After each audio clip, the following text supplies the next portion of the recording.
All right, welcome everyone. In today's video, I'm going to be discussing the truth about Social Security and Medicare cuts to benefits. That's the focus of this video. Let's get into it and talk through all the details. Now, first off, let me ask you a quick question.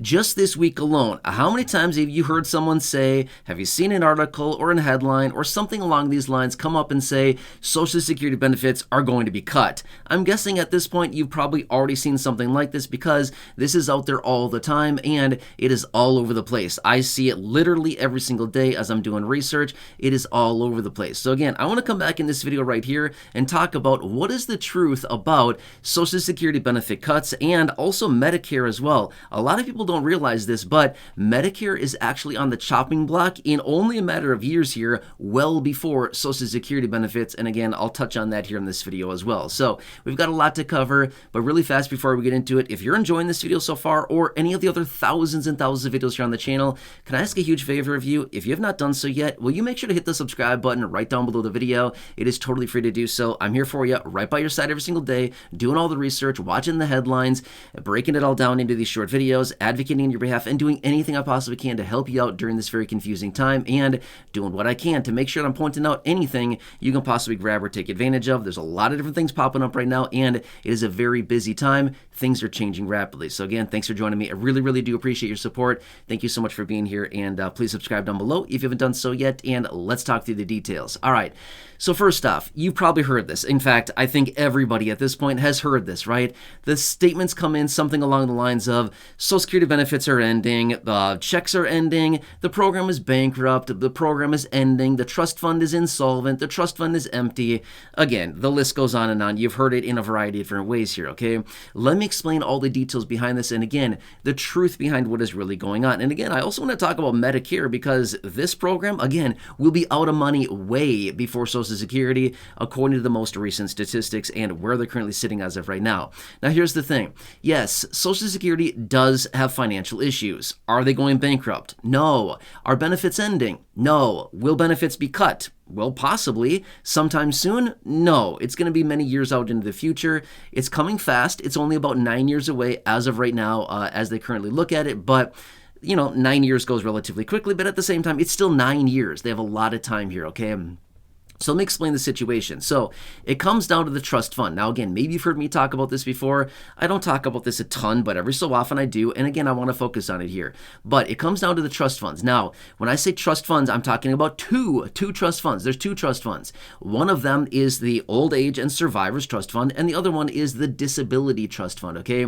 So benefits are paid out to retirees and survivors beneficiaries out of, and spousal beneficiaries out of the Old Age and Survivors Trust Fund. Okay, that's number one. And then the disability SSDI benefits are paid out of the Disability Trust Fund. Okay, SSI, that's another thing. Yes, that is also administered by Social Security, but it does not come out of the trust funds. Okay, I'll talk about that here in a second as well. Okay, all right. So we have the two trust funds.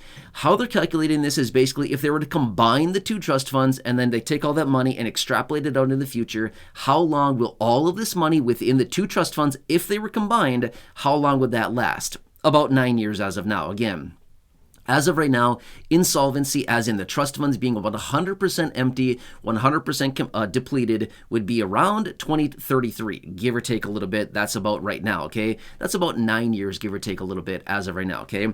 That is if they were to combine the two trust funds. That kind of makes sense? So taking all the money, putting it together in one big pile, and then saying, okay, we got about 9 years to go here, okay? That is what it comes down to. Now, does that mean if they were to let this thing drive itself into the ditch, as in running out of money, does that mean benefits would end? No, it simply means the benefits would be cut because the money coming in through Social Security payroll taxes, which is the main source of income for Social Security, which, by the way, is about $1.1 trillion of tax revenues a year is what they get from Social Security payroll taxes, okay? So they bring in about $1.1 trillion in payroll taxes. They have a couple other sources of income, including interest on the money that they have in the trust fund, and then also taxation of benefits.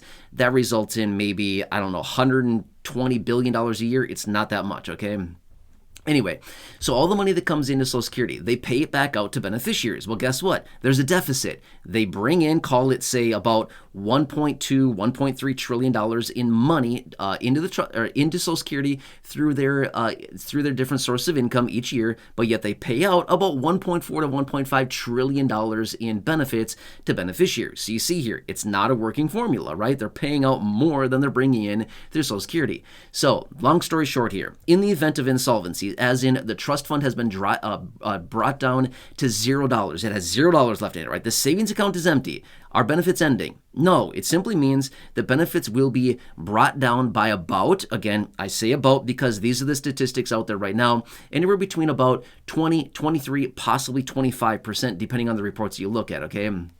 So benefits would be cut by that much to bring it down because they only have so much money coming in. They could only pay out at that point the amount of money that is coming in through payroll taxes, through interest on the money in the trust fund, through taxation of benefits, things like this. They could only take that money and pay it back out to the beneficiary, right? So as of right now, that's what it looks like, okay? So that is what we're talking about when it comes down to it. Now, we see all these politicians and lawmakers and all kinds of people out there saying, I have a plan. I have this big plan, and I'm going to do something about Social Security. Here's the thing.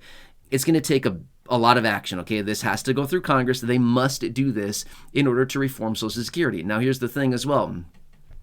If they do nothing, okay, then yes, benefits would be cut.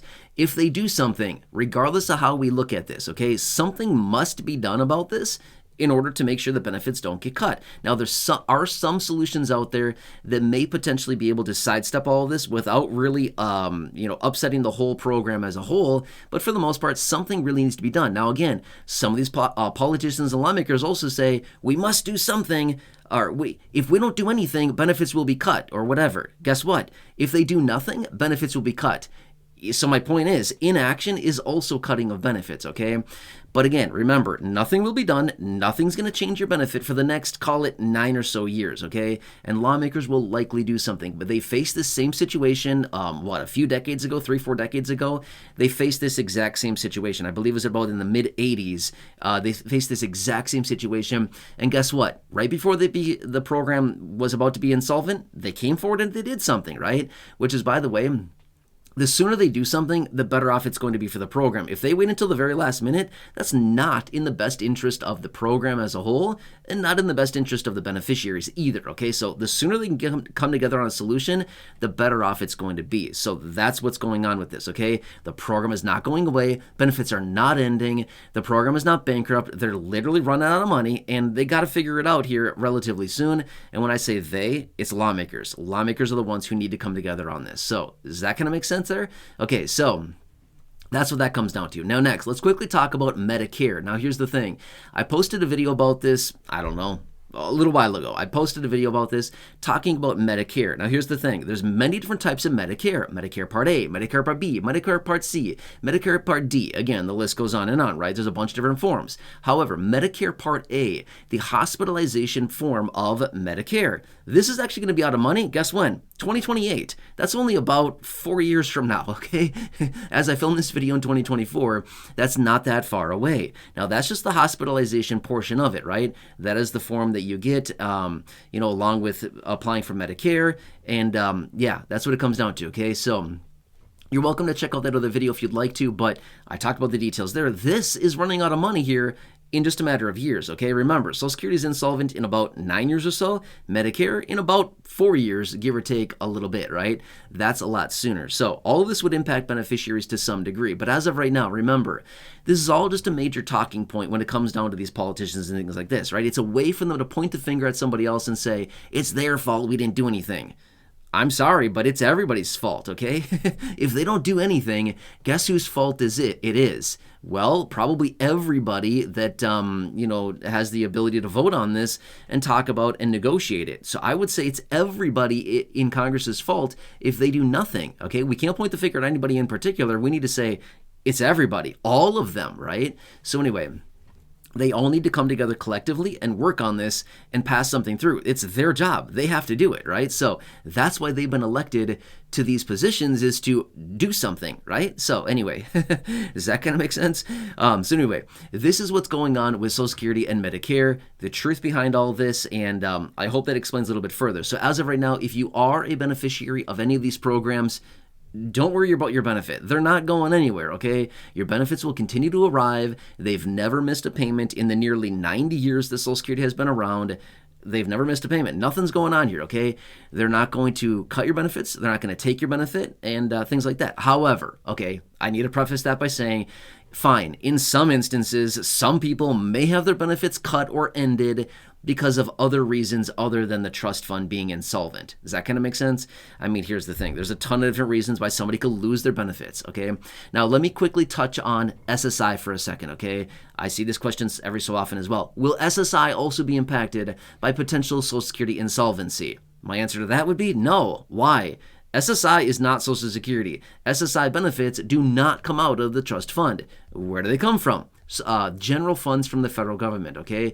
Social Security is just the administration who administers the payments. In other words, they get the money from the federal government, and they're basically just the people that are in charge of doling it out to the beneficiaries. That makes sense? That's all it comes out to be, right? So, no, SSI would not be impacted whatsoever by Social Security insolvency. So there you go, right? Anyway, if you have any questions on this or you have any concerns, anything like that, please feel free to stick it down below in the comment section. I will do my best to answer those. Otherwise, I can always come back in a future video and follow up to this and talk about the details further. But this is where we're at right now, okay? So we want action out of lawmakers to reform Social Security, to make any necessary changes that they can, to do whatever's in the best interest of the program for longevity, as well as the beneficiaries as a whole. Remember, if they do nothing, that is also in effect cutting benefits by 20, 23, possibly 25%. That's not good either. That's really bad, right? So anyway, is that going to make sense?